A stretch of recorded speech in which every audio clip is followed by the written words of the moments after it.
The life and sad ending of Del Shannon. Del Shannon was born Charles Weedon Westover on December 30, 1934, in Grand Rapids, Michigan, U.S. One of the best and most original rockers of the early 60s, Del Shannon was also one of the least typical. Although classified at times as a teen idol, he favored brooding themes of abandonment, loss, and rejection. In some respects, he looked forward to the British invasion with his frequent use of minor chords and his ability to write most of his own material.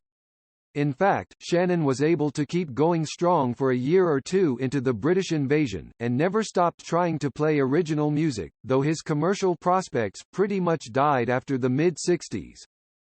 Born Charles Westover, Shannon happened upon a gripping series of minor chords while playing with his band in Battle Creek, MI.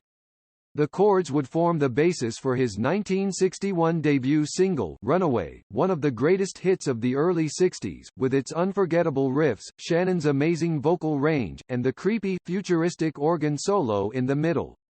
It made number 1, and the similar follow-up, Hats Off to Larry, also made the top 10. Shannon had intermittent minor hits over the next couple of years but was even more successful in England, where he was huge. On one of his European tours in 1963, he played some shows with the Beatles, who had just scored their first big British hits.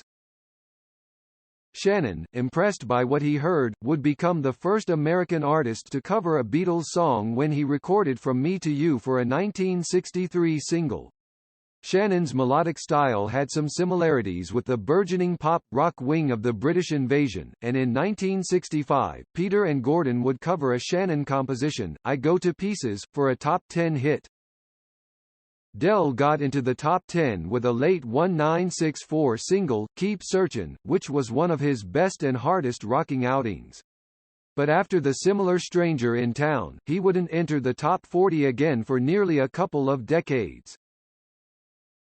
A switch to a bigger label didn't bring the expected commercial results, although he was continuing to release quality singles.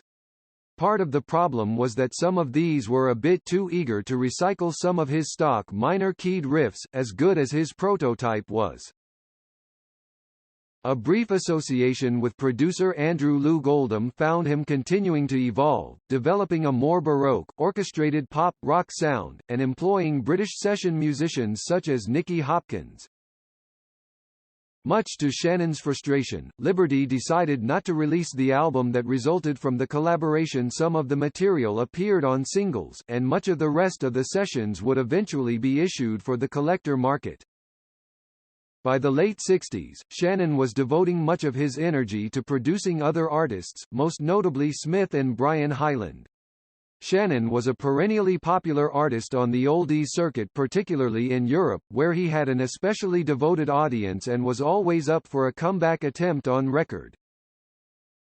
Sessions with Jeff Lynne and Dave Edmunds in the 70s didn't amount to much, but an early 80s album produced by Tom Petty and featuring members of the Heartbreakers as backing musicians got him into the top 40 again with a cover of Sea of Love.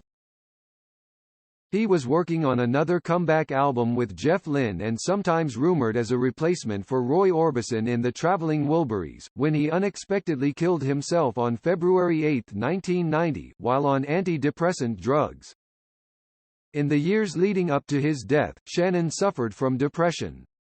On February 8, 1990, he died of a gunshot wound from suicide with a .22 caliber rifle at his home in Santa Clarita, California.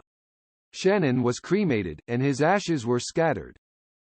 Following his death, the Traveling Wilburys honored him by recording a version of Runaway.